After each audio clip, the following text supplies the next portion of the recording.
Oke, buat teman-teman semuanya sudah selesai istirahat, sudah makan semua? Sudah. Enak, alhamdulillah kalau enak ya. Oke, kita langsung masuk ke sesi selanjutnya aja ya Kak. Baik, sesi selanjutnya kita akan ke digital storytelling oleh alumni UT Korea. Kepada Kak Rizky, kami persilahkan untuk mengisi sektor storytelling. Mohon tepuk tangannya Kak. Untuk Kak.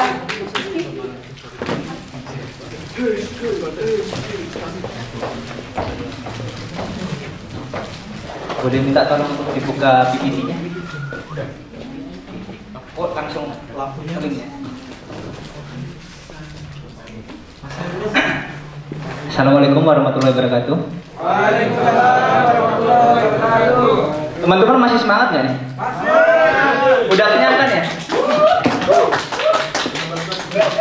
Oke, terima kasih. Oke, langsung next saja. Baik, perkenalkan saya Rizky Nova Setiawan. Saya asal dari Magetan, Jawa Timur, satu kota dengan Mas Putra. Ya.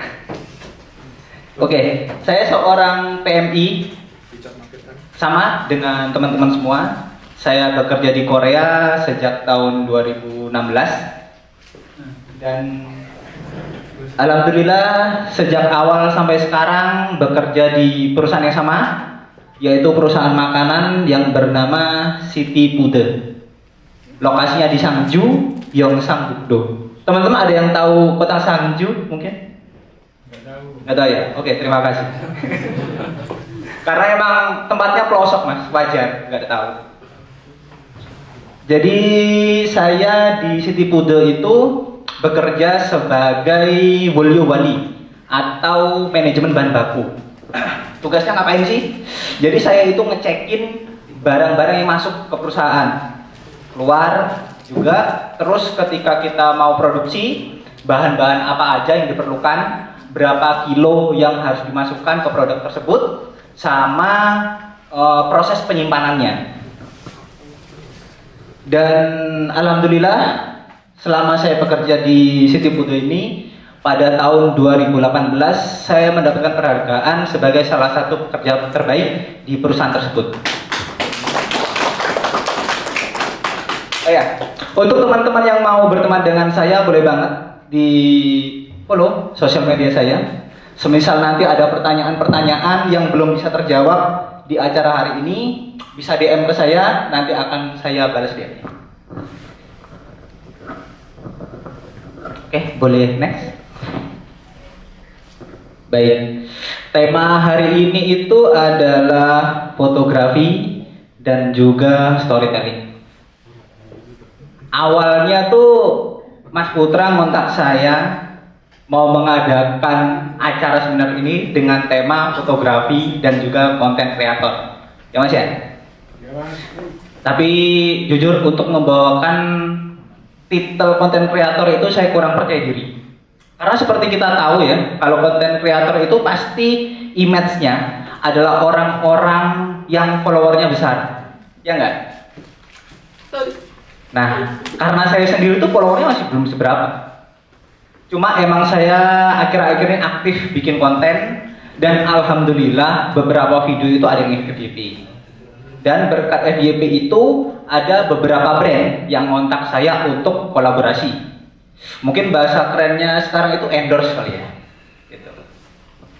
Nah, gimana caranya kita bikin konten yang menarik, storytelling, sampai mungkin kalau beruntung kita dapat kontakan kolaborasi atau endorse, itu nanti kita simpen di bagian endingnya. Untuk awal-awal ini saya akan bercerita tentang experience akademis dan organisasi saya, yang mana pengalaman-pengalaman itu nanti akan menjadi root atau akar inspirasi saya untuk bikin konten di sosial media. Oke, jadi saya itu berkuliah di UT Korea sejak tahun 2017. Awal saya masuk UT Korea itu sebetulnya karena ikut acara seminar. Jadi seminarnya dulu itu di Daegu. diadakan juga oleh teman-teman BEM Kosa pada waktu itu. Nah, pada waktu itu tuh saya mikir,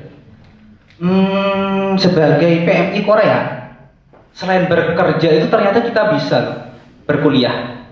Selain berkuliah itu kita juga bisa aktif di organisasi dan bikin event-event yang menarik seperti acara seminar pada hari ini. Singkat cerita, saya masuk di UT Korea. Di situ saya bertemu dengan teman-teman yang sefrekuensi, tutor-tutor yang berwawasan lebih luas tentunya, sehingga bisa membimbing kami dalam menuntut ilmu dan mengajari hal-hal yang sebelumnya kita belum tahu.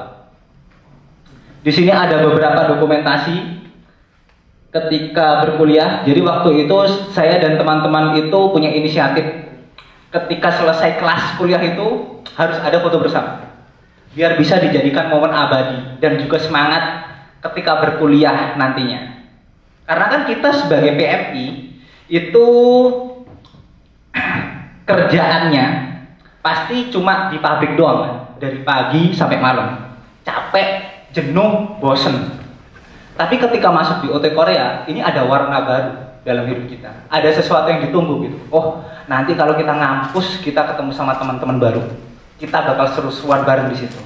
Mungkin teman-teman yang udah masuk di OT Korea nih udah bisa merasakan hal itu. Ya nggak, Mas Aidul, Mas Mustafa yang sudah alumni? Ya, Oke, 2017 saya masuk dan alhamdulillah pada tahun 2019 saya mendapatkan beasiswa dari BNI Seoul sebagai salah satu mahasiswa UT yang berprestasi. Jadi penilaian dari BNI Seoul itu pada waktu itu adalah nilai akademis, kemudian nilai aktivis, dan juga absensi kehadiran. Alhamdulillah pada waktu kuliah di UT Korea itu 8 semester belum pernah absen. Jadi mungkin itu salah satu poinnya. Dan pada tahun 2021 saya lulus, tapi karena ada corona waktu itu jadi wisuda cuma online. Dan pada waktu kelulusan itu alhamdulillah saya lulus sebagai salah satu wisudawan terbaik di tahun 2021. Oke, boleh di next, Mas? Oke, selanjutnya pengalaman saya dalam berorganisasi. Teman-teman pasti mikir ya, kita itu udah kerja, kuliah, ngapain harus capek-capek organisasi? Ya enggak? Setiap harinya udah kerja, pulang kerja kuliah, mikirin pelajaran, mikirin tugas. Ngapain sih harus capek-capek organisasi? Awalnya saya juga mikirnya gitu. Tapi setelah masuk di organisasi, ternyata ada hal-hal yang bisa kita dapetin di dunia kerja, di dunia perkuliahan aja. Karena bagi saya, organisasi adalah tempat untuk mengasah skill dan memperluas koneksi.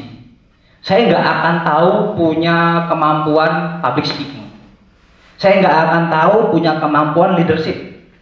Saya nggak akan bisa ketemu dengan orang-orang yang memiliki pengaruh kalau saya nggak masuk organisasi.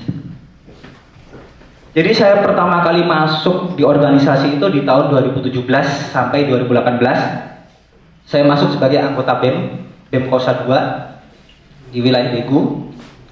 Setelah masuk di tahun selanjutnya saya terpaksa menjadi ketua BEM Kosa karena sebetulnya saya maju sebagai ketua pada waktu itu karena dorongan teman-teman, bukan dari niat saya sendiri. Tapi alhamdulillah ketika menjadi ketua BEM pada waktu itu, saya dan teman-teman berhasil menjalankan program-program kerja yang manfaatnya bisa dirasakan oleh teman-teman Indonesia yang ada di Korea.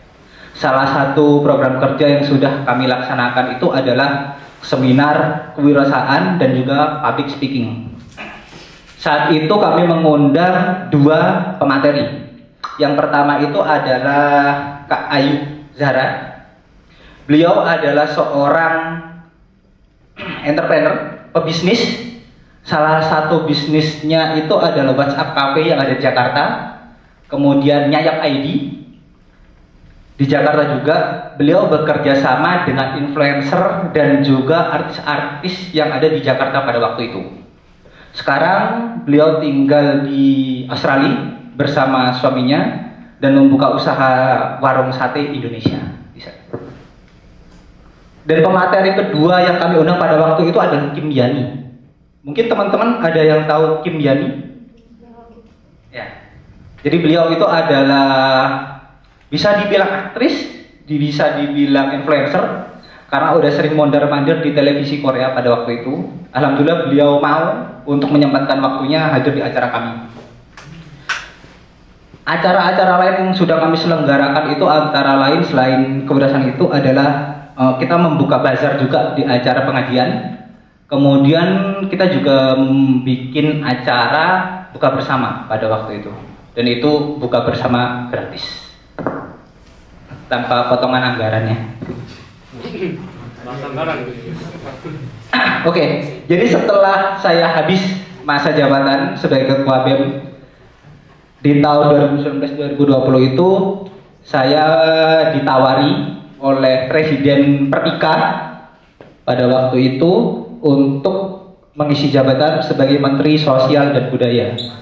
Mungkin teman-teman di sini ada yang udah tahu Perpika? Ada yang udah, ada yang belum ya?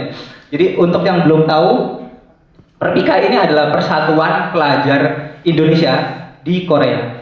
Jadi anggotanya itu adalah teman-teman mahasiswa Indonesia yang sedang berkuliah di Korea. Nah, di sini itu saya sebetulnya agak minder. Kenapa? Karena background saya adalah seorang pekerja yang nyambi kuliah. Berbeda dengan teman-teman mereka lain yang mana mereka itu backgroundnya adalah full study. Pastinya dari segi pola pikir, dari segi wawasan, dan juga kehidupannya itu pasti berbeda. Apalagi mereka itu yang masuk biasanya adalah teman-teman S1, S2 maupun S3. Nah, karena saya di sini diamanahi untuk menjadi menteri yang mana harus mengepalai staf-staf yang lebih pintar daripada saya itu agak deg-degan pada waktu itu. Gimana caranya biar orang-orang yang lebih pintar dari saya ini mau mengikuti arahan dari saya. Tapi untungnya teman-teman di Perpika itu ternyata suportif banget. Mereka tetap mendukung apapun arahan dari saya. Kami berhasil membuat program kerja yang bisa dirasakan manfaatnya oleh teman-teman Indonesia, baik yang di Korea maupun di Indonesia. Salah satu program kerja yang kami laksanakan itu adalah Open Donasi Perpika Peduli, yang mana kami membuka donasi untuk wilayah-wilayah Indonesia yang terkena bencana. Kami juga bekerja sama dengan pihak-pihak eksternal untuk memperluas jangkauan. Selain itu, program kerja yang kami kerjakan adalah Perpika Berbudaya. Jadi kami memperkenalkan budaya-budaya Indonesia yang selama ini belum banyak diketahui sama orang. Kami coba publish lagi di sosial medianya Perpika agar awareness orang-orang Indonesia ini lebih tahu kalau Indonesia ini budayanya itu banyak banget. Terus ada lagi program kerja kelas online bahasa Korea. Jadi di situ kami bekerja dengan teman-teman mahasiswa, anggota Perpika juga untuk membuka kelas online itu, dan ternyata respon dari para peserta itu sangat positif, banyak banget yang daftar, alhamdulillah, dan bisa berjalan dengan lancar. Dan setelah mengerjakan itu semua, alhamdulillah, kami di Kementerian Sosial dan Budaya mendapatkan penghargaan dari Perpika sebagai kementerian dengan kinerja terbaik 2019. Oke, boleh di next. Nah, ini materi intinya, storytelling ataupun konten kreator. Menurut teman-teman itu konten kreator apa sih? Mungkin ada yang bisa ngasih jawaban? Oke, masnya. Boleh minta tolong mic-nya? Enggak usah. Orang yang mau buat konten. Oke, boleh. Ada yang mau menambahkan? Ya, silakan Mas. Membuat konten sesuai minat penonton. Oke, bagus. Sebetulnya konten kreator itu bisa kita artikan sesuai dengan apa yang kita mau. Kalau saya menganggapnya social content creator itu adalah orang-orang yang membuat konten yang bisa memberikan dampak bagi audiennya. Nah, dampak ini bisa positif maupun negatif, tergantung dari apa yang kita bagi. Karena itu, sosial media adalah tempat untuk menumpahkan ide kreatif. Dan ketika kita menumpahkan ide kreatif, ketika kita membuat konten, jadilah diri sendiri tanpa takut komentar negatif dari orang lain. Tapi harus tetap bertanggung jawab dengan konten yang kita posting. Karena kita nggak pernah tahu efek dari apa yang kita share itu bakal berdampak seperti apa kepada para audiens. Jadi ini adalah tampilan profil saya di sosial media. Yang sini adalah TikTok, yang sebelah situ adalah IG. Mungkin yang agak situ diperlihatkan. Jadi awal membuat akun TikTok itu saya 2018. Cuma bikin doang pada waktu itu. Belum pede buat bikin konten. Karena di tahun itu tuh konten TikTok masih didominasi dengan akun joget-joget. Ingat ya? Iya. Itu masnya penonton setia kayaknya. Nah, 2018 itu mulailah coba-coba lihat, masih cek ombak pada waktu itu. Terus saya mulai upload konten itu 2022. Kenapa tahun 2022? Karena saya gabut pada waktu itu. Saya kan kerja nih, kuliah udah kelar, organisasi udah keluar. Terus mau ngapain lagi gitu kan? Cobalah cari-cari kesibukan. Mulai upload konten 2022. Awalnya itu masih random aja. Apapun yang menurut saya bagus, udah upload aja. Entah itu konten jalan-jalan, konten makan, konten yang ngikutin tren-tren gitu aja, random lah. Setelah nyoba, saya coba untuk mulai lebih mendalami dunia kreatif ini. Sampai di tahun 2024 itu saya menemukan niche-nya. Niche itu apa? Nanti kita bahas di slide selanjutnya. Di tahun 2004 itu saya menemukan niche dan mulai konsisten upload pada Desember 2024. Baru banget sebetulnya. Tapi karena konsistensi ini, akhirnya sosial media saya sudah mulai naik secara perlahan. Boleh di next? Nah, ini adalah cara saya untuk mendevelop sosial media akun saya atau mengembangkan akun sosial media. Gimana caranya? Mungkin agak di yang bawah. Kita mulai dari yang paling bawah. Nah, yang pertama kita ada tentukan niche dan juga target audiens. Niche itu apa sih? Mungkin teman-teman ada yang udah tahu? Kategori. Bisa jadi. Tiga kata. Jenis personal. Niche itu kita cari bahasa gampangnya adalah tema ataupun karakter konten yang mau kita bawakan agar audiens itu mengenal kita sebagai apa. Banyak niche yang tersedia yang udah sering kita lihat. Jadi untuk menentukan niche ini kita pilih dulu nih topik yang sesuai dengan minat dan keahlian kita. Mungkin ada teman-teman yang ahli dalam hal review makanan. Nah, bisa tuh bikin konten tentang review makanan. Entah itu makanan Korea, entah itu makanan Indonesia yang ada di Korea, ataupun makanan-makanan junk food mungkin yang ada di Korea, Mamtats, Loteria, dan lain sebagainya. Itu bisa banget kita kemas semenarik mungkin agar audiens itu mau melihat konten kita. Kemudian tentukan target audiennya. Kita bikin konten seperti itu tuh yang nonton siapa sih? Mulai dari gendernya, cewek atau cowok, dominan yang mana. Kemudian dari usia, kita menargetkan audiennya itu usia berapa? Usia remaja kah? Usia dewasa kah? Atau usia yang sudah bapak-bapak atau ibu-ibu? Itu bisa dikategorikan.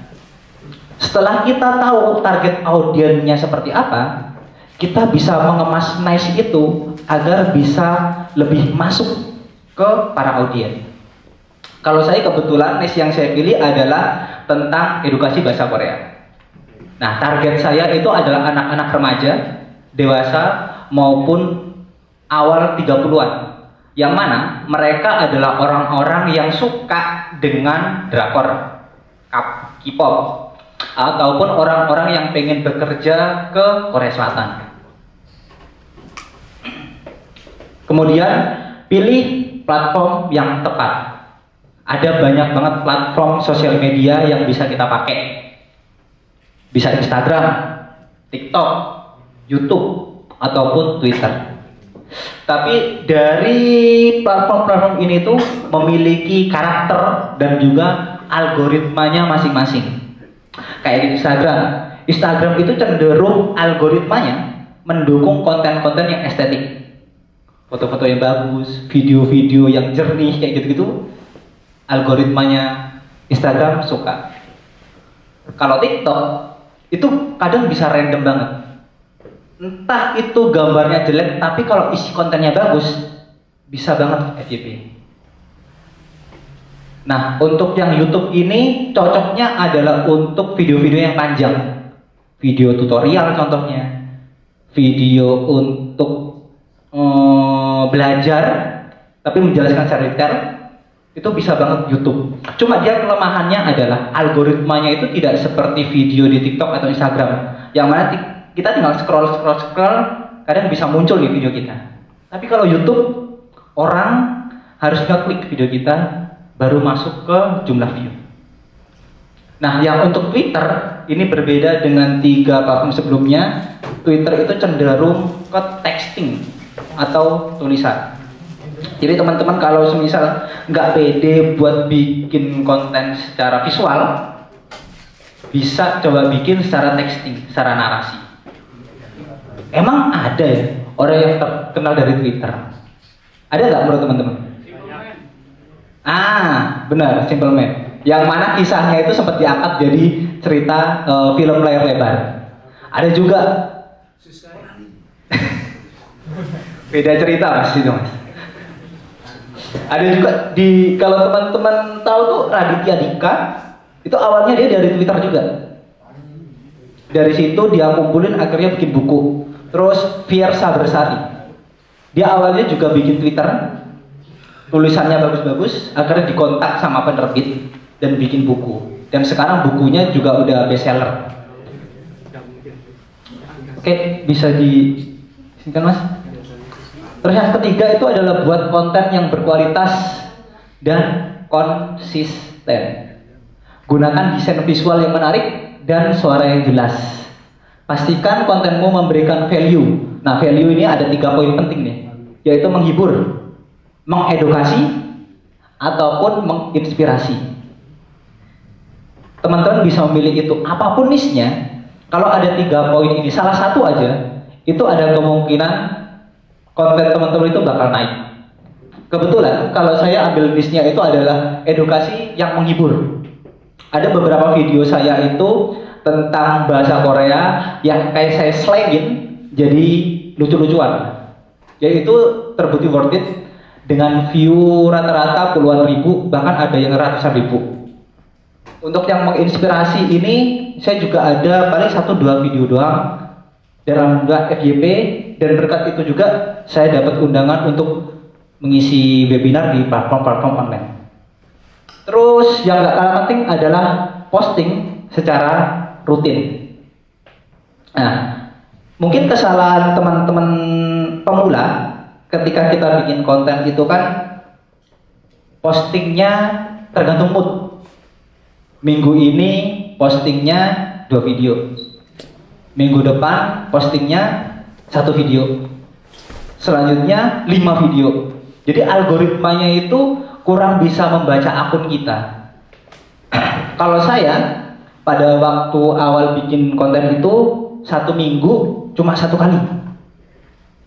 Sampai saya nemu niche yang cocok dengan saya coba terus itu 1 minggu sekali, 1 minggu sekali. Cuma untuk tag video dan juga editingnya saya rapel. Dalam 1 minggu itu saya tag video 3 konten, tapi yang diupload cuma 1. Jadi nabung nih 2, produksi 3, publish 1, nabung 2. Produksi 3, nabung 1, posting 1, nabung 2. Gitu terus. Sampai tabungan konten saya ini udah lumayan banyak pada waktu itu, 20. Kayaknya bisa nih, kalau semisal dinaikkan lagi frekuensinya. Saya coba lah, 1 minggu 2 video. Produksi tetap 3. Jadi masih ada 1 konten tabungan. Gitu terus. Sampai di Desember 2024 itu, saya putuskan buat 1 minggu 3 kali. Nah, dari situ algoritmanya udah mulai ngebaca akun saya. Gimana caranya kita tahu kalau akun kita itu growing, bertumbuh? Salah satu tandanya itu adalah ketika kita buka sosmed, selalu ada notif masuk. Entah itu notif follower baru, notif orang yang like konten kita, ada yang komen ataupun nge-repost. Kalau setiap hari ada notif seperti itu non-stop, itu berarti akun kita bakal berkembang. Cepat atau lambat kita bakal naik gitu. Oke, bisa digeser lagi Mas? Selanjutnya optimalkan profil sosial media. Gunakan foto profil dan bio yang jelas serta mencerminkan personal brandingmu. Jadi kalau teman-teman fokusnya itu adalah PMI Korea yang suka makan, bikin foto profil yang ada makanannya gitu. Terus bikin deskripsi di profilnya itu Pak, ada space ya biasanya deskripsinya.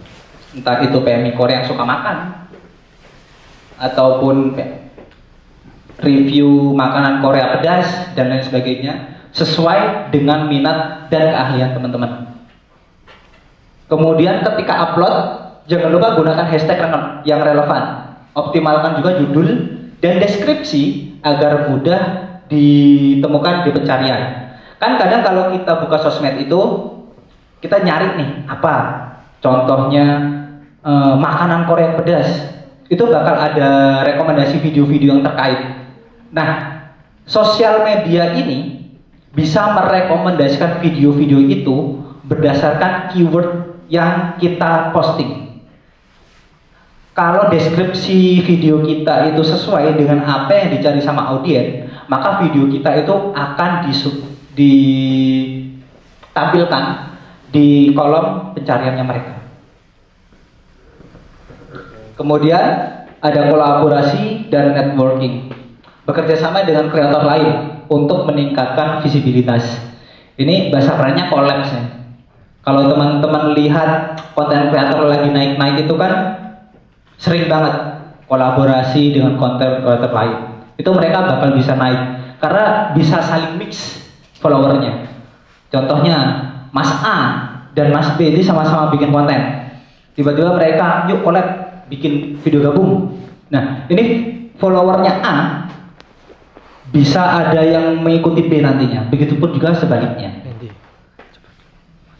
Oke, untuk yang bawah. Yang terakhir ada interaksi dengan audiens, balas komentar dan pesan, kemudian bikin polling, Q&A atau live streaming. Kenapa kita harus bikin ini? Karena dengan ada interaksinya kita dengan para audiens itu akan meningkatkan engagement kita di algoritma sosmed tersebut. Kalau ada yang komen, mungkin kalau sampai ratusan atau ribuan komen nggak perlu dijawabin semua ya, cuma yang awal-awal itu aja. Tapi ketika nanti udah naik ribuan, itu algoritmanya bakal jalan sendiri Pak. Sering-sering bikin Q&A, kadang kan ada yang komen tuh, kita balas pakai video. Itu juga bikin orang yang nonton itu merasa dinotis sama kita. Jadi itu buat pancingan, orang-orang bakal komen lagi. Sama bikin live streaming. Nah, live streaming ini kalau di TikTok kan selain untuk interaksi mendekatkan kita sama audiens, bisa juga sebagai cuan tambahan. Kalau semisal kita dapat gift dari situ. Oke, boleh next. Nah, ini adalah daftar brand-brand yang pernah mengajak saya untuk berkolaborasi. Di sini ada Hellocation dan juga Global Youth Action. Kedua platform ini adalah platform yang bergerak dalam bidang edukasi. Jadi mereka itu mengajarkan bahasa asing, pembimbingan untuk orang-orang yang mau kuliah ke luar negeri.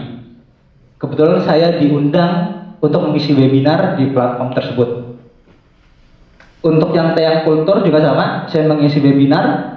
Jadi Teyang Kultur ini adalah sebuah perusahaan yang berada di Jawa Barat.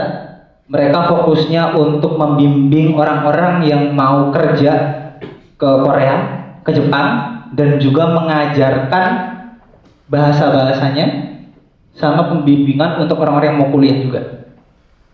Terus untuk yang nomor 4 ada Global Komunika.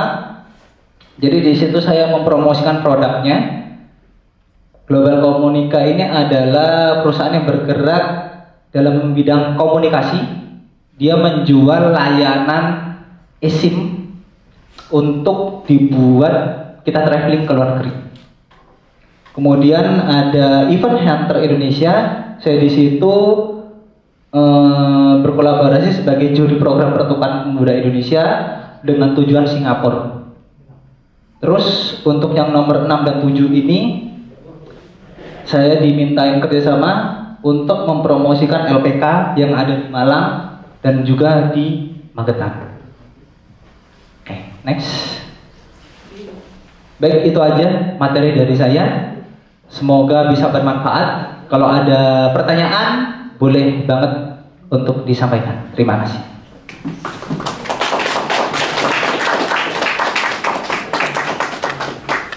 Ya, selamat pagi Mas Rizky. Selamat pagi. Saya Bin Rahman. Pertanyaannya adalah, apa tujuan dari dibentuknya atau diciptakannya Perpika gitu? Karena kita tahu di setiap universitas juga kan udah ada BEM-nya gitu kan. Terus Perpika ini hadir untuk apa, untuk mengatasi apa, dan apa tujuannya gitu? Oke, terima kasih untuk pertanyaannya. Jadi Perpika ini sebetulnya garis besar itu sama kayak BEM sebetulnya. Jadi memfasilitasi teman-teman mahasiswa yang ada di Indonesia ini dengan pengarahan, dengan pengenalan kampusnya, dan juga menjadi penjembatan ketika teman-teman mahasiswa yang ada di Korea ini mempunyai problem. Di Perpika itu juga bikin program-program kerja yang bisa membantu teman-teman mahasiswa yang ada di Indonesia. Seperti yang saya sebutkan tadi, salah satu programnya itu adalah kelas bahasa itu yang bisa dirasakan manfaatnya. Terus ada juga program gathering. Jadi itu untuk mempererat persatuan untuk teman-teman Indonesia yang ada di Korea. Kurang lebihnya seperti itu. Jadi kalau semisal ada kesulitan teman-teman mahasiswa, kita butuh bantuan nih. Saya kesulitan untuk adaptasi dengan lingkungan kampus, bisa mengontak teman-teman Perpika. Dan juga ketika ada teman-teman Indonesia yang mau kuliah ke Korea, bisa juga meminta bantuan ke Perpika. Seperti itu. Boleh dilanjutin pertanyaannya? Boleh, silakan. Boleh, oke. Kenapa mahasiswa yang ada di luar negeri itu tidak seberisik mahasiswa yang ada di Indonesia? Padahal kan mau gimana pun kita punya problem sosial yang sama gitu, problem politik yang sama. Kenapa yang mahasiswa di luar negeri itu tidak terlalu ada suaranya gitu, cenderung diam? Apakah takut ada sesuatu atau gimana gitu? Karena Oke. ya, Terima kasih. Pertanyaannya menarik sebetulnya. Kenapa mahasiswa di luar negeri itu nggak berisik ya? Kalau dibilang nggak berisik itu sebetulnya kurang tepat Mas, karena ketika saya masuk di Perpika itu, kita juga aktif dalam isu-isu sosial yang ada di Indonesia. Contohnya pada waktu itu kebijakan tentang COVID. Kami dari Perpika itu membuat surat pengajuan kepada KBRI untuk diteruskan ke pemerintah pusat agar memberikan fasilitas keamanan untuk teman-teman Indonesia yang ada di Korea. Dan juga selain Perpika, ada organisasi mahasiswa yang lebih besar lagi yang bernama PPI Dunia. Jadi PPI Dunia ini mencakup seluruh mahasiswa yang ada di seluruh bagian dunia tergabung dalam satu organisasi. Dan PPI Dunia ini berperan aktif untuk memberikan saran kepada pemerintah pusat. Karena tidak jarang juga pemerintahan itu mengontak teman-teman organisasi kemahasiswaan yang ada di luar negeri, baik itu Perpika, baik itu dari PPI Jepang ataupun PPI Dunia. Cuma untuk pusatnya itu emang kontaknya lebih dekat ke PPI Dunia, seperti itu. Terakhir ya Mas? Ya boleh. Terakhir. Podcast ini mah. Oke, rasanya itu seperti mahasiswa dan PMI itu ada gap gitu, ya kan? Mas Rizky pasti paham. Nah, gap itu apakah ada tujuan Perpika untuk mengatasi gap tersebut gitu?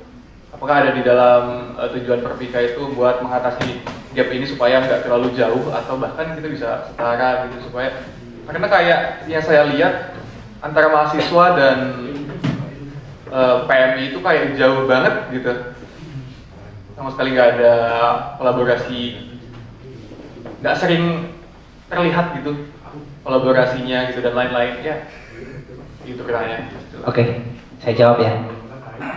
Kenapa ada gapnya?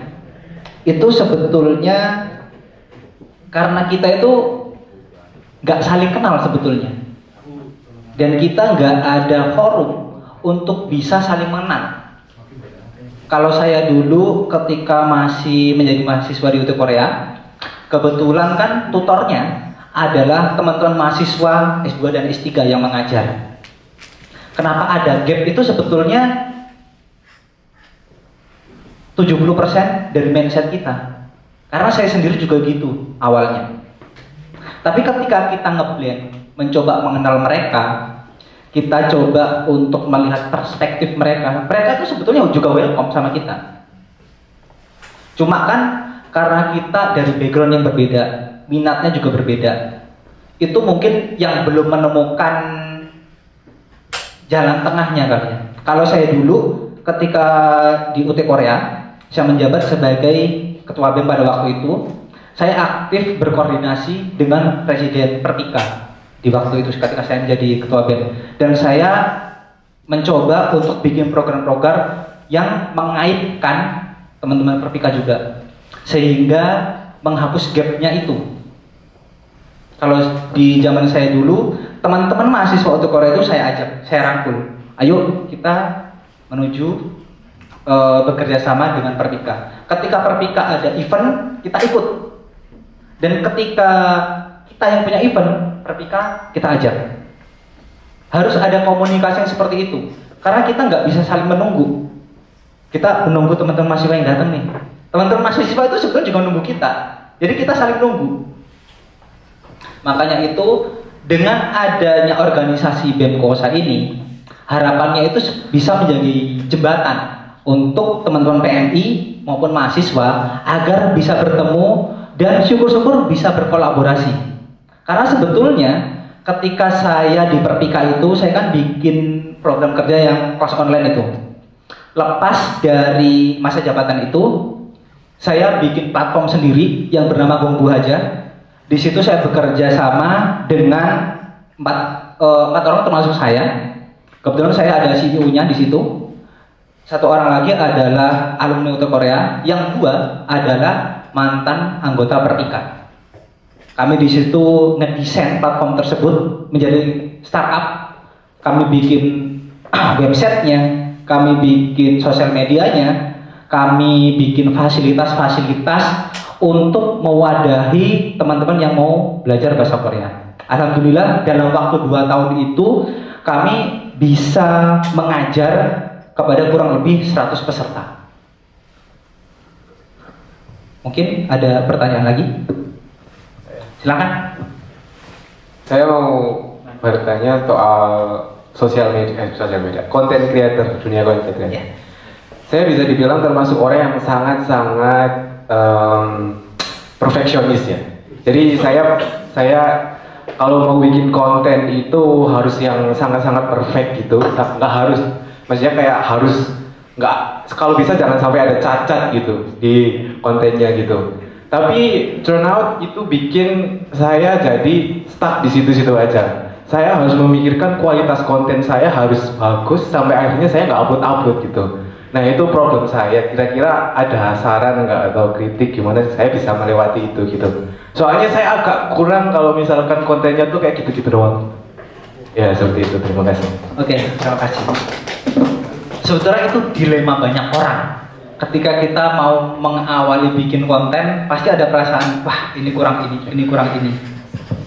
Saya juga pernah merasakan hal seperti itu. Tapi kalau kita mengikuti pikiran kayak gitu terus, kita nggak akan pernah mulai. Kita coba awali aja dulu. Gimana kalau kita pola pikirnya dirubah? Kita coba bikin konten. Ketika finish, udah upload. Ketika sudah selesai di-upload, baru kita review. Oh, video saya yang ini tuh kurangnya di public speaking contohnya. Oh, ini pendalaman materinya kurang contohnya. Perbaikannya itu di video selanjutnya.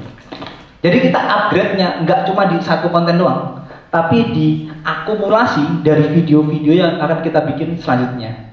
Jadi ketika kita nanti udah bikin 100 video, kita bakal bisa lihat video pertama dan juga video ke 100, ini perbedaannya bakal jauh. Seperti itu. Oke, terima kasih. Mungkin saya ada sedikit follow up question ya. Ya, silakan.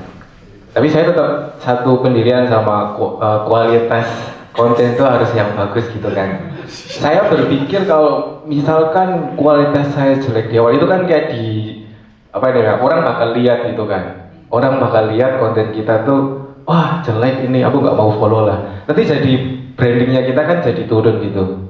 Apakah kita harus give up itu atau gimana itu? Apa harus ya? Terima kasih. Itu kembali ke mindset kita sendiri sih mas. Kalau kita mas, mungkin idealisme itu bagus. Masnya pengen semuanya perfect, pengen semuanya sempurna dan kelihatan bagus, brandingannya juga bagus. Tapi kalau kita mempertahankan itu, kita nggak bakal grow. Grow-nya adalah ketika kita melakukan sesuatu dan sesuatu ini ada kesalahannya, kita belajar dari situ. Improve-nya adalah di konten selanjutnya. Konten selanjutnya pun pasti ada kekurangannya. Belajar lagi, bikin lagi konten selanjutnya. Pasti bakal ada kesalahan dan ketidaksempurnaannya di setiap kontennya kita semua. Saya sendiri juga seperti itu. Nggak ada konten yang sempurna. Kita cukup merasa konten itu bagus dan layak untuk dipublish, itu udah oke. Selanjutnya, kalau kita mau improve, kita belajar lagi. Oh, dari konten pertama, kedua, ketiga ini kekurangannya seperti ini. Oke, konten selanjutnya saya coba perbaiki poin-poin seperti itu. Oke, berarti hashtag upload aja dulu gitu ya? Yap. Mulai aja dulu.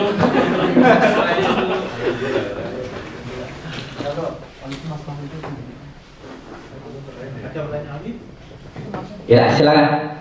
Assalamualaikum warahmatullahi wabarakatuh. Waalaikumsalam warahmatullahi wabarakatuh. Perkenalkan, nama saya Ifat Nuruddin dari umum ini ya. Ini agak melebar tadi kan. Saya masuknya ke storytelling yang sosialnya. Untuk Mas Rizky ini kan sempat aktif juga di Perpika. Di Perpika, terus tadi juga dari pertanyaannya Mas Rohman ya. Ini gap antara mahasiswa dan juga PMI. Kita tahu kan, kita di sini sebagai orang Indonesia yang di Korea itu ada gap dan juga ada berbagai problem yang dihadapi oleh PMI itu sendiri. Nah, apakah dari Perpika itu ada program yang memang mengakomodir dari permasalahan-permasalahan atau memang problem-problem yang dihadapi oleh PMI, banyak sekali swasta atau pelanggaran-pelanggaran, apakah ada kolaborasi ke sana dari Perpika itu sendiri? Tuh. Oke, terima Iya. kasih. Baik. Jadi pertanyaannya tentang Perpika ini lagi ya. Sebetulnya karena Perpika ini basicnya adalah pelajar, mahasiswa Indonesia yang ada di Korea. Jadi mereka itu sementara aktifnya adalah tentang problemnya para mahasiswa. Jadi di situ mereka nggak masuk ke dalam kehidupannya PMI, kecuali kalau teman-teman PMI itu masuk di UT Korea. Ada permasalahan-permasalahan di situ, mungkin Perpika bisa mengakomodir permasalahan tersebut. Untuk masuk ke ranah PMI mereka nggak bisa, karena beda background seperti itu. Mungkin untuk pengajuan program bisa, asalkan ada yang menjembatani. Makanya kenapa saya dulu itu ketika menjabat di BEM-Kosa, saya coba untuk menjembatani teman-teman mahasiswa dan juga Perpika supaya ada regenerasi ke depannya agar kolaborasi ini tetap berjalan terus berkelanjutan. Sayangnya ada beberapa hal yang tidak bisa kita jaga bersama, sehingga jembatan itu akhirnya hilang lagi nih, terputus. Jadi harapan saya sebetulnya terus ada kolaborasi antara PMI dan juga Perpika ke depannya. Karena sebetulnya kita sama-sama orang Indonesia pengen kok melakukan sesuatu yang bermanfaat, ya kan? Tapi karena tidak ada jembatannya, tidak ada komunikasinya, akhirnya tidak bisa terrealisasi. Seperti itu.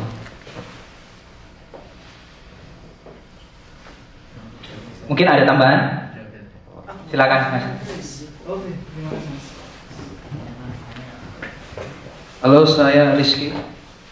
Saya mau bertanya Mas, tadi saya kira sebelum sampai di sini itu storytelling itu mau membahas tentang gimana caranya kita membuat cerita atau storytelling lah ya.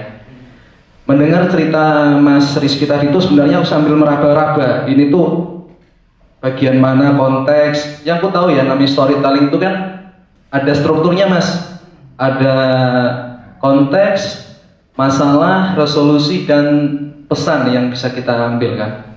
Aku tadi sambil meraba-raba sampai ya udahlah aku nanti tanya daerah aja. Nah sekarang aku mau tanya sama Mas Rizky, gimana caranya buat struktur storytelling untuk bisnis kita supaya pesan kita kepada customer itu bisa tersampaikan dan akhirnya customer itu bisa yakin dan percaya membeli produk dari kita. Terima kasih Mas.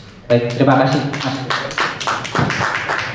Jadi ini pertanyaannya storytellingnya diarahkan ke bisnis ya, bukan untuk konten. Oke, storytelling untuk bisnis. Awalnya kita harus tahu bisnisnya apa dulu yang mau kita tawarkan ke customer. Mungkin ada referensi dari Mas Rizky. Saya kan ada problem Mas. Problem saya itu bisnis itu peternakan sapi. Oke. Saya masalahnya itu kan di sini di Korea dan di rumah yang mengurus orang tua saya. Saya tuh ingin membuat Mas, sebenarnya ingin membuat cerita gimana ya. Kira-kira kalau misalkan aku di Korea ini bikin cerita tentang ya itulah bangun bisnis itu supaya ceritaku ini relate sama orang-orang yang mungkin PMI juga lagi di posisi yang sama. Ya nggak punya pengalaman di bidang bisnis atau mungkin yang nggak punya bisnis atau belum kepikiran untuk bikin bisnis, ya ingin cerita lah Mas gitu. Intinya aku ingin bikin konten seperti itu gitu loh. Kira-kira kontennya itu berarti storytelling kita dipublish ke sosial media agar bisa menarik customer, seperti itu ya? Iya intinya itu sih. Oke. Karena ini bidangnya adalah peternakan, mungkin kita coba berangkat dari background peternakan itu sendiri. Gimana caranya supaya peternakan ini bisa terlihat menarik oleh customer. Yang pertama, kita coba buka dengan cara pengelolaan si peternakannya ini. Awal cerita dari peternakan ini dibangun. Karena dalam storytelling itu yang diangkat itu adalah cerita yang bisa menyentuh hatinya audiens. Mungkin ada cerita-cerita yang menarik nih. Mungkin ketika membangun itu berangkat dari permasalahan ekonomi. Jadi keluarga nekat untuk beli sapi ini agar dirawat sedemikian rupa sehingga bisa berkembang, yang awalnya 1 atau 2 ekor bisa menjadi 10 dengan cara manajemen yang sedemikian rupa dan juga perawatannya yang maksimal, sehingga kami ingin memasarkan sapi ini kepada konsumen dengan jaminan kualitas yang spesifikasinya itu A, B, C, D, E sesuai dengan apa yang masnya miliki. Berangkat dari situ. Mungkin selain sapi bisa ditambahkan benefit lain, menjual susunya mungkin, atau menjual sapinya dalam bentuk olahan sudah potongan dan lain sebagainya. Tunjukkan nilai-nilai plus yang sekiranya itu tidak dimiliki oleh peternakan lain. Jadi bikin kita itu sebagai dua POV. POV sebagai pemilik maupun POV sebagai audiens. Ketika kita bikin sesuatu konten storytelling, kalau kita memposisikan diri aja sebagai pemilik, kita pasti merasa ini bagus-bagus saja. Tapi ketika kita mengubah POV-nya sebagai audiens, kita bisa mikir, kira-kira dengan konten seperti ini saya tertarik nggak buat beli? Jadi harus bisa switching POV seperti itu. Cara Mas Rizky untuk meriset pasar gimana Mas? Maksudnya kayak cek ombak, kira-kira konten ini niche-nya cocok nih buat penonton aku. Gimana cara Mas Rizky buat riset-riset seperti itulah? Risetnya itu yang pertama kan kita harus tahu keahlian dan kemampuan kita dulu nih. Kalau Mas Rizky kan tadi di bidang peternakan dan pemula. Ya, peternakan dan pemula juga gitu loh. Itu harus gimana kira-kira? Untuk bisa dapetin niche-nya itu mungkin kita bisa mulai dari Facebook ya. Karena Facebook itu marketplace-nya masih luas dan untuk konten-konten seperti itu mungkin masih bisa masuk. Nah, risetnya itu gimana? Kita coba searching aja. Ada nggak sih konten-konten yang terkait dengan apa yang mau Mas Rizky bawain? Konten-konten tentang peternakan itu seperti apa? Coba di antara sebanyak itu konten yang ada, pilih 3 terbaik menurut Mas Rizky. Dari 3 video itu kita coba bedah. Ini poin-poin menariknya apa aja dari video 1. Poin-poin menariknya apa? Poin-poin kurangnya apa? Video 2 dan 3 juga bikin seperti itu. Nah, ketika kita sudah tahu plus minus dari video-video tersebut, kita coba improvisasi untuk bisa menambah poin plusnya itu dan meminimalisir minusnya dari situ. Nah, selain itu bisa dilihat juga komentarnya. Kan di situ pasti ada yang komentar. Kira-kira orang yang komentar ini rentang usianya berapa sih? Laki-laki, perempuan, asalnya itu dari mana? Itu bisa kita cek juga dari situ. Mungkin ada tambahan lagi?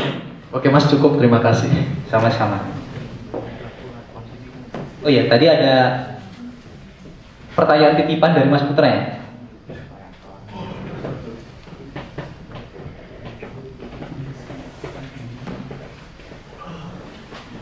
Jadi Mas Putra sendiri yang bertanya atau ada dari teman? Itu dari salah satu peserta Mas. Oke. Bagaimana membuat keyword, hook, atau pembeda dalam storytelling untuk berbagai jenis konten? Misal edukasi, entertainment, or just for fun like travel, culinary, and comedy. Oke, menarik nih pertanyaannya. Ini benar-benar tentang konten kreator dan juga storytelling. Bagaimana ngebuat keyword hook-nya sebagai pembeda, ya kan? Untuk edukasi itu sebetulnya relatif dengan karakter kita sendiri. Sesuaikan dulu. Kita mau membawakan konten itu sebagai orang yang seperti apa? Kita bisa membawakan konten itu dengan cara santai, dengan cara yang straight to the point ataupun dengan komedi. Nah, cara-cara ini itu bisa diterapkan dengan berbagai cara. Mungkin kalau dari edukasi, kita coba hooknya adalah sesuatu yang mungkin bisa relate dengan kehidupan kita sehari-hari. Mungkin saya ambil dari konten saya. Konten saya kan tentang bahasa Korea. Hook yang sering saya pakai adalah, kamu sering nonton drama Korea, pernah nggak sih ketemu sama kosakata A, B, C? Setelah itu baru kita jelasin. Itu adalah hook untuk menarik audiens. Ketika ada konten video yang menggunakan hook tersebut, otomatis kita bakal mikir, apa kamu pecinta drama Korea? Iya, gitu kan, dalam hati. Terus akhirnya mikir, oh iya ya, aku pernah ketemu. Artinya apa sih? Mereka bakal penasaran untuk stay nonton konten tersebut. Mungkin hook cara yang lain adalah edukasi dibalut dengan komedi, bisa juga. Salah satu contohnya itu saya ambil dari konten saya lagi, yaitu konten tentang ini aja sih, slangnya ketika makan, ya kan, salah ngomong yang harusnya jogyo jadi jagia. Itu tanpa saya menjelaskan artinya. Akhirnya itu memicu orang-orang yang tahu artinya buat komen di situ. Jadi secara nggak langsung audiens yang bakal menjawab pertanyaan-pertanyaan itu tanpa saya menjelaskan. Itu contoh simpelnya seperti itu. Kalau kuliner, hooknya yang bisa kita pakai itu contoh ketika kita jalan-jalan di Korea. Tahu nggak sih, ada makanan di Korea itu mirip banget sama makanan di Indonesia. Ini nih aku kasih tahu. Penasaran kan pasti awalnya gitu. Itu bisa dipakai. Mungkin ada tambahan lagi, Putra, untuk pertanyaannya. Silakan.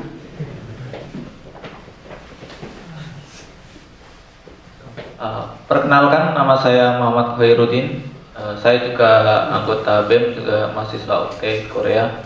Saya ingin bertanya, ketika kita memulai untuk menjadi kreator digital, itu kan kemungkinan besar tidak langsung FYP kan konten kita kan, Mas. Bagaimana kita menghadapi perasaan kita dari tekanan batin kita sendiri, oh video kita kok penontonnya sedikit, terus nggak FYP, itu bagaimana menurut Mas Rizky? Oke, terima kasih. Jadi perasaan itu perasaan yang wajar sebetulnya, yang dirasakan sama semua orang. Saya juga kayak gitu. Cuma cara untuk mengatasinya itu adalah mengolah pola pikir kita sendiri. Contoh, kita awal pasti follower dikit kan. Ketika kita bikin konten, view-nya itu udah lebih gede dari followernya, itu udah lumayan bagus sebetulnya. Nah, dari situ nanti kita bisa kembangkan konten kita yang awal-awal ini. Pasti nggak gampang buat FYP emang. Tapi dari situ kita bisa progres lagi. Pelan-pelan kita bikin lagi, kita cari niche yang cocok sampai kita nemu nih, oh ternyata konten yang ini tuh cocok buat saya dan cocok buat audiens saya. Seperti itu. Kalau kita lihatnya, wah saya bikin konten ini nggak FYP nih, turun semangatnya, biasanya kan gitu. Cuma memotivasi diri sendiri dengan cara tergampangnya adalah mencari pembanding yang paling dekat, Mas. Mungkin ada teman-temannya yang bikin konten juga dari temannya. Kalau saya itu suka nyari rival.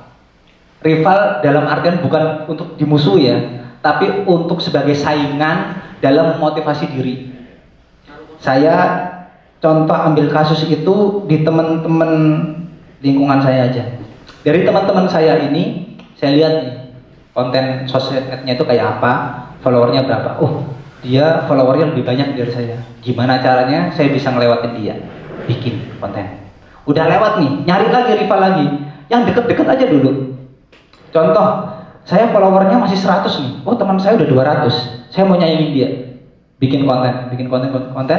Udah lewat nih, nyari lagi. Teman yang sekiranya followernya masih bisa lah buat kita saingin gitu. Sampai nanti di titik kita nggak kerasa followernya itu ternyata udah lebih gede dari teman-teman yang ada di sekitar kita. Itu bisa jadi motivasi sebetulnya. Membandingkannya itu dengan orang-orang terdekat kita dulu aja.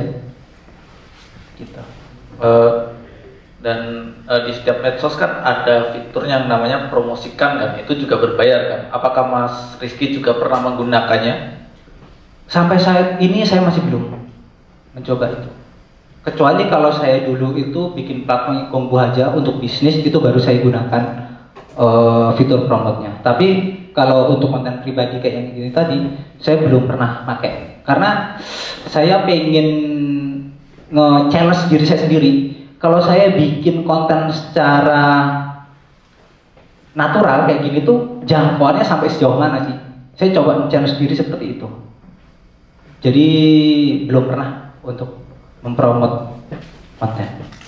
Nah, ini pertanyaan terakhir ya, soal tadi perpika kan.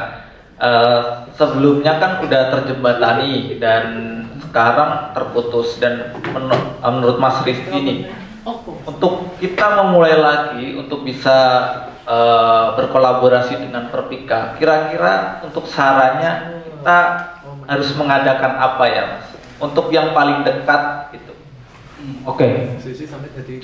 Kalau saya itu berusaha menjembataninya dengan cara setidaknya kita ngejar mereka. Ngejar itu dalam artian kualitas kita harus kita samakan dulu dengan mereka. Mereka kan ada Perpika, kita ada BEM Kosa. Kita setarakan dulu level BEM Kosa ini setidaknya bisa sejajar dengan Perpika. Ketika kita sudah mencapai itu, kita bisa kontak mereka dan untuk bekerja sama lebih mudah. Mulai gimana sih caranya biar kita bisa setara dengan mereka? Bikin kegiatan-kegiatan yang positif, publikasikan semua kegiatan-kegiatan kita, tunjukkan kalau kita itu udah ada hasilnya. Kita sebagai BEM Kosa itu ada manfaatnya buat teman-teman Indonesia yang ada di sini. Setelah itu, cobalah kontak-kontak mereka. Kita udah ada program-program ini loh. Gimana kalau kedepannya kita bikin program bareng kayak gitu. Jadi mereka biar tahu value kita itu berapa. Karena untuk bekerja sama itu kan kita harus selevel dulu nih sama mereka. Dan untuk ngejar itu kita harus improve diri dulu. Kayak gitu. Terima kasih. Sama-sama. Silakan. Ya, terima kasih Mas kesempatannya. Saya mewakili pertanyaan dari konten kreator pemula. Jadi apa pentingnya tujuan dalam pembuatan konten?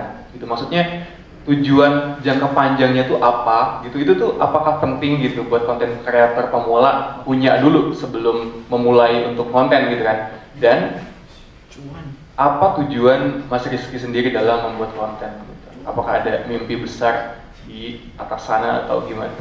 Terima kasih. Terima kasih untuk pertanyaannya. Apakah ada pandangan ke depan?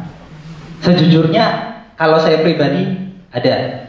Kenapa saya bikin konten bahasa Korea dan apa tujuan jangka panjangnya? Ini sebetulnya itu salah satu dari planning saya ketika nanti semisal pulang ke Indonesia.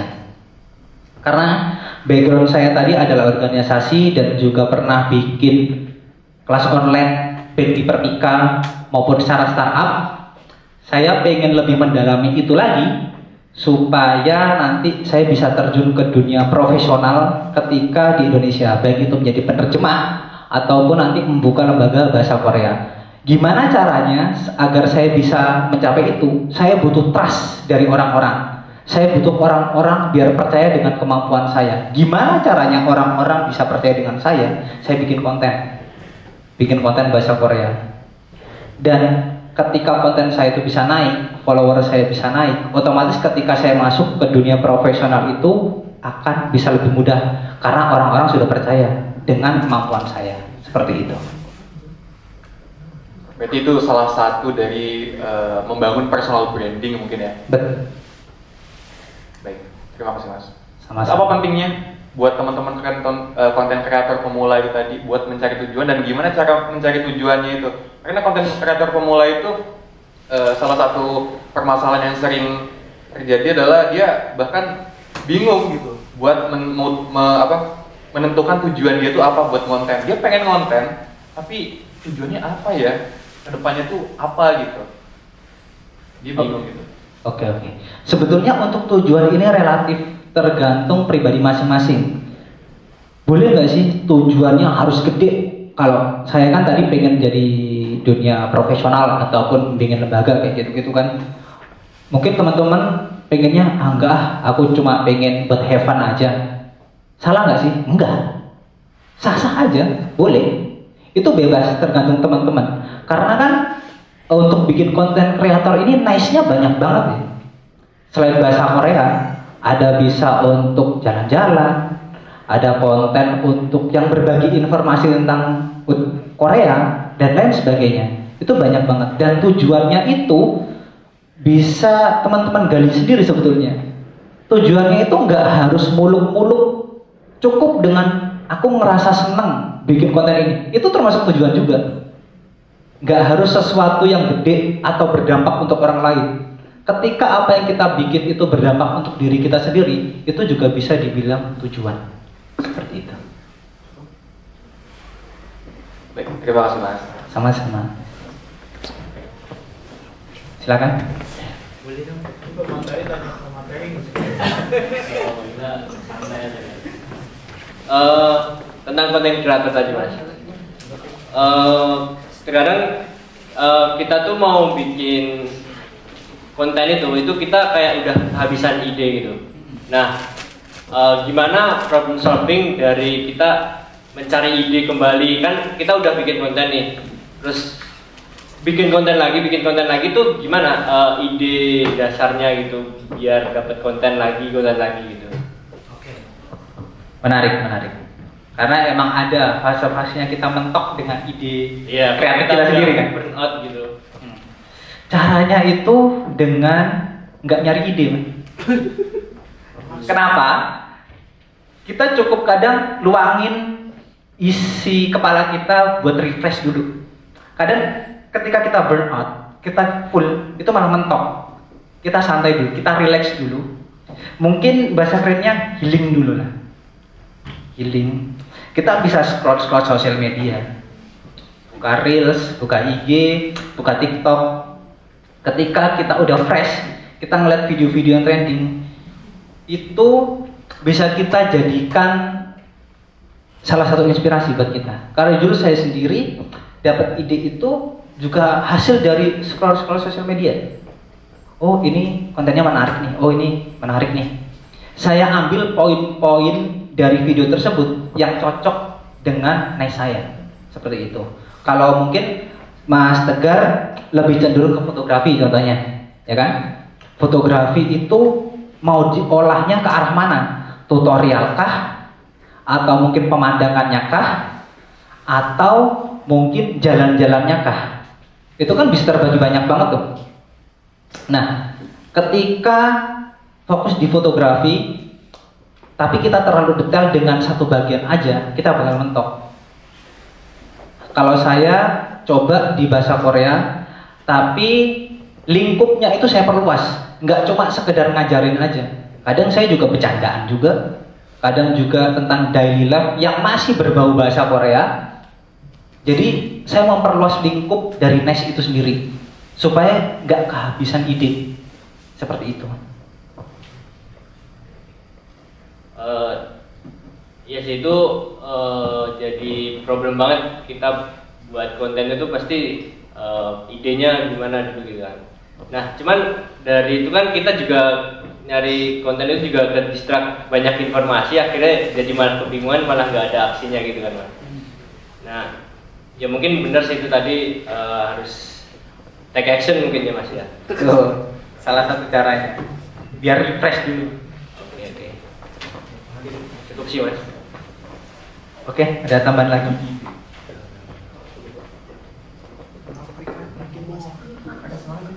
Baik, sudah selesai mungkin Kak sesi Q&A-nya karena waktu sudah menipis untuk ke arah berakhirnya acara.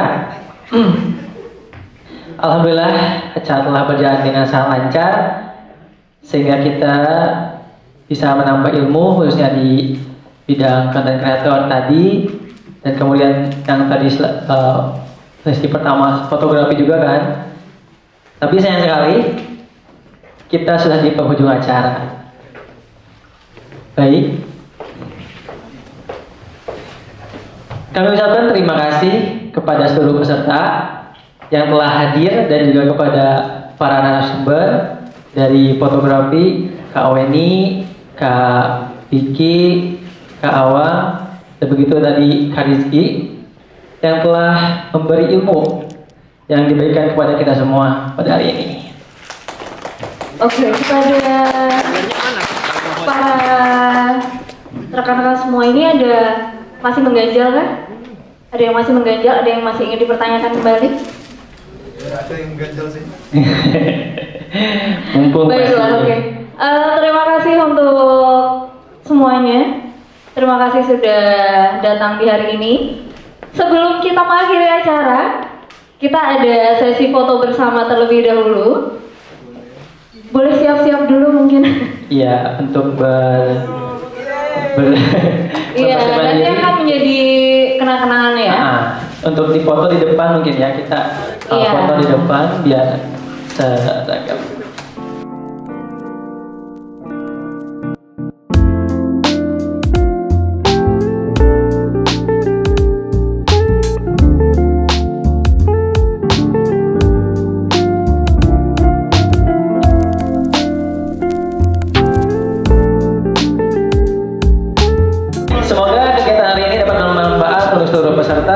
Dan sampai jumpa di seminar-seminar kami berikutnya. Kami mohon maaf apabila ada kekurangan dalam penyabaran dan tutur kata yang kurang berkenan. Baiklah, kami mohon undur diri. Saya Devi dan rekan saya Andri. Kami ucapkan terima kasih. Akhir kata, wassalamualaikum warahmatullahi wabarakatuh. Sampai jumpa di acara berikutnya. Terima kasih.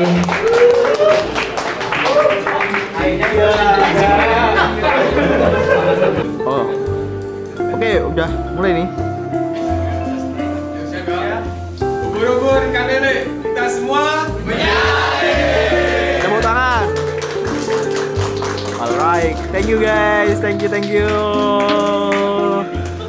bisa. Thank you pematerinya. Thank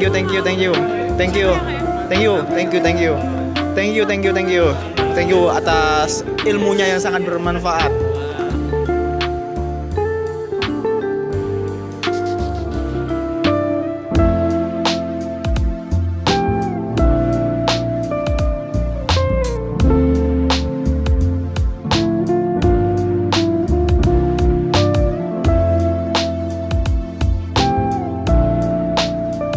Mas, setelah mengikuti acara ini, apa insight yang telah Mas dapatkan gitu, atau kesannya itu bagaimana, Mas?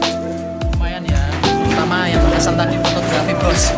Ada hal detail kecil yang aku lewatkan selama ini gitu. Oh gitu. Jadi yang selama ini aku lalui untuk fotografi ternyata ilmunya didapatkan di sini. Oh, jadi ternyata itu sangat penting ya. Penting sekali dan aku terjawab sudah dengan Mbak Weni. Alright. Terima kasih ya buat Ute yang sudah melaksanakan acara ini, dan jangan lupa follow Rizky Chandra Pratama. Oke, gampang. Mas, gimana nih kesannya mengikuti acara ini, Mas? Kesannya gimana? Excited. Dapat teman baru. Oke. Pengalaman baru. Oke. Mas Mustafa, gimana nih kesannya mengikuti acara ini ya? Gimana nih? Sangat membantu saya dalam dunia konten kreator. Alright. Materi segala macam, teman, relasi. Oke, thank you. Okay. Mas Luki, gimana nih kesannya mengikuti acara ini? Oh, capek banget. Aduh, kenapa? Emang lu kerja? Seru ya? Oke. Tolong dibantu ya. Tolong ini sambil dibantu ya. Tolong konsepnya tuh yang jelas, tolong. Hari ini dapat ilmu banyak, manfaat banyak. Alright. Banget nih. Menyala bosku. Harus lanjutin untuk yang akan datang. Alright. Gimana Mbak kesannya Mbak mengikuti acara BEM Kausa nih Mbak? Aku nggak bisa ngomong. Ya. Maaf ya. Hey bro, what's up? What's up bro? Gimana kesannya? Kesannya ini sangat-sangat keren, luar biasa.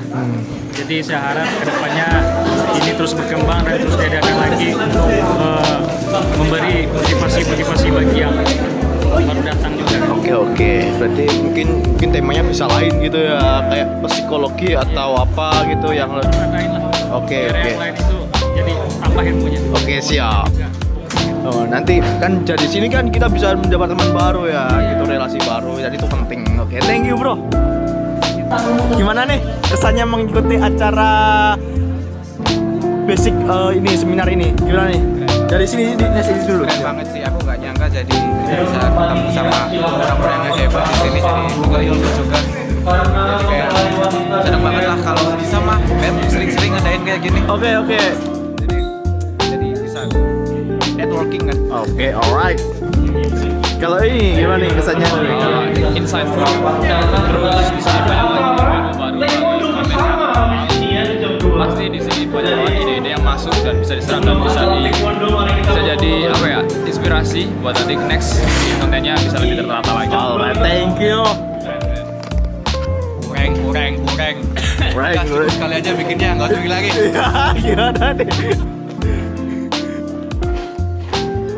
Gue cuma mau mengatakan kalau semua hal di dunia itu tuh fana. Semua hal di dunia ini adalah milik Tuhan Pencipta. Thank you.